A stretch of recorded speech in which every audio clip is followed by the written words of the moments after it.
Okay, so going to show you how to use this program.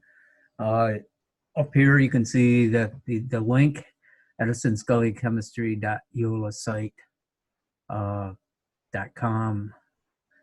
This you just have. I'll give you the link, and there's two things here to use: chemical formula to name or chemical name to formula. And I'll show you how to use the chemical formula to chemical name first. All right, so let's say you want to practice your alkanes. So you select A, and then he'll give you a formula, C7H6. And then what you have to do is put in your guess. Okay. Now I'm going to go through this one. So this is this. I want to see if it's ionic or covalent. So I'll check the first element, C, carbon, and that's a non-metal, not a metal. So this is covalent. Then what I want to do is I want to check the categories. Is it a common? Is it, well, I know already it's an alkane. So, so what alkane has 7 carbons? And when you do your studying, you come up with it, that's heptane. And so in this slot over here, you go and find heptane, and then you give the answer, and there you go.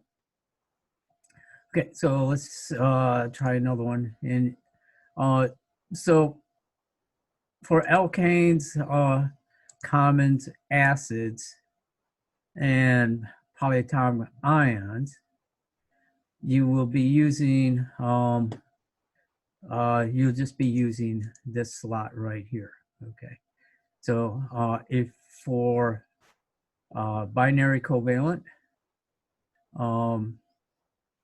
and the ionic and tertiary, you will using the other slots. So let's practice binary covalent.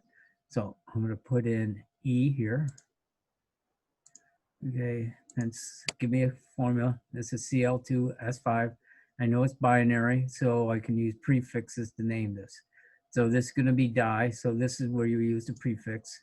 You'll only use this slot up here for binary covalent. So this is going to be di, chlorine, it's not chloride, and then penta, which is 5, and then sulfide. So the second element gets changed to ide. And there you go. Okay. All right. So you'll be used for the binary covalence, you'll be using the first and third slots. So let's try binary ionic now, F. All right, so F picks one. Z and BR2. Okay. Remember, ionic compounds, you just names who's in it and not how many. No prefixes, so I get rid of prefixes. Zn is zinc. And Br is bromide. You don't have to say dibromide. And there you go, and that's the right answer. Oh, this is the wrong response. I gotta fix that some time, but you got it right. Okay, so if you would have put something else wrong instead, it would come back and tell you that it's wrong. Okay, and then for tertiary ionics, same thing. Get your formula. Okay, I know it's tertiary because I selected. So again, you name who's in it. So it's first one is always metal, and then next two are part of a polyatomic. So this is going to be potassium, and this is nitrate. Okay, and there you go. And then, okay, and then when you feel like you're really getting good at it, what you do is you put in H, and what I'll do is pick anything. So, so this one is an acid, it starts with an H, and it's a binary acid. So this is hydrochloric acid. So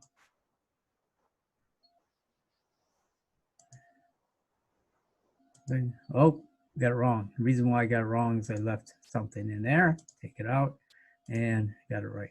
Okay, so again, you will be using the second slot for alkanes, commons, acids, and polyatomic ions.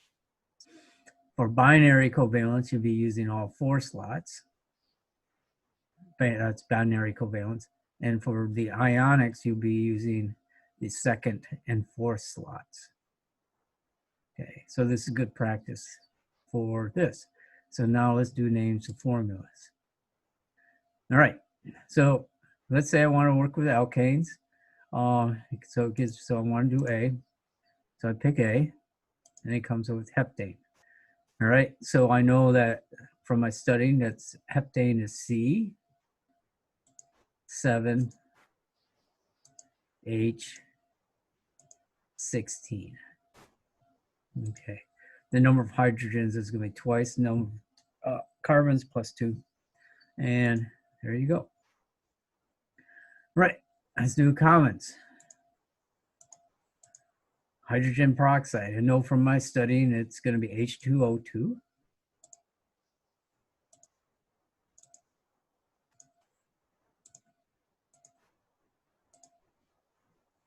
And there we go. Let's try acetic acid. So acetic acid from my studying is C2H4O2.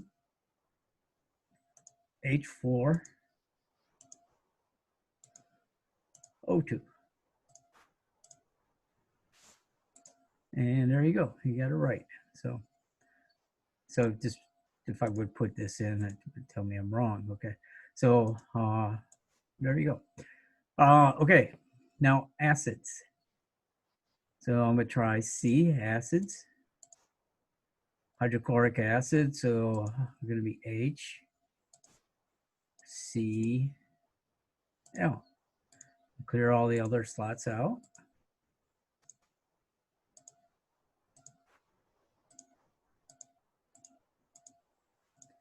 Okay, and compare, and I got it right.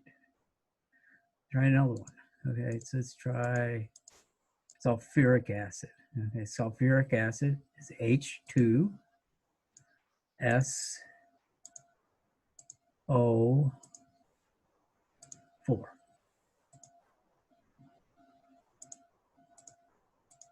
Whoops, 4. All right, got it right. Okay. So, all right, now let's go to polyatomics. Okay, polyatomics a little bit different, okay? They're gonna include the charge. And so this slot up here will only be used for the polyatomics, no other types of molecules. All right, so carbonate is CO3.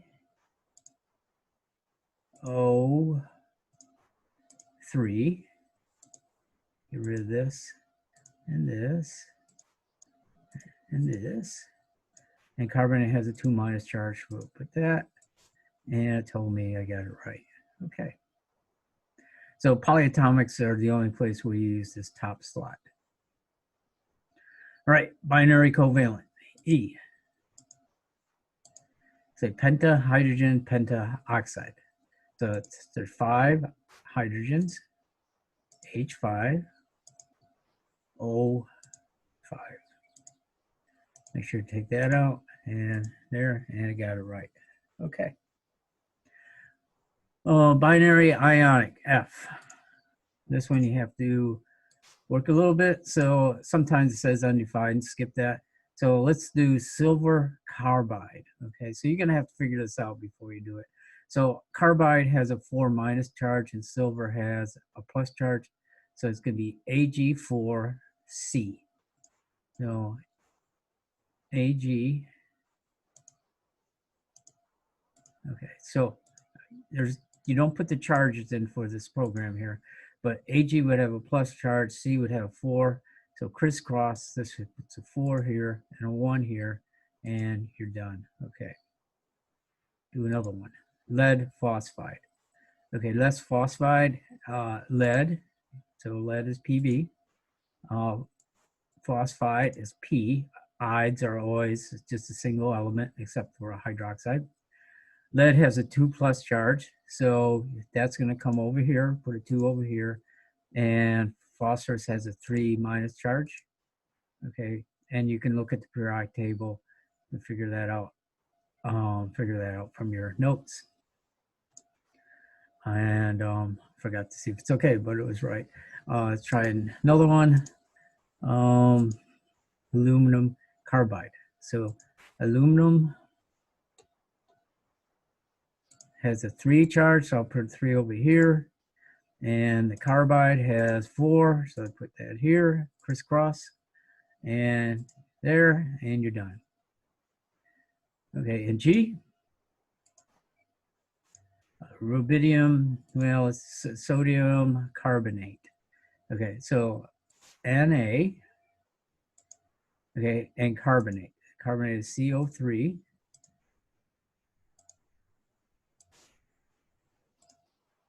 Okay, so sodium, so this whole thing is a molecule, is the negative part, and this is the positive part. This has a 1, so you don't have to put anything over here.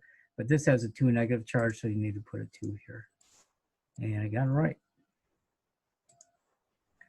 Okay.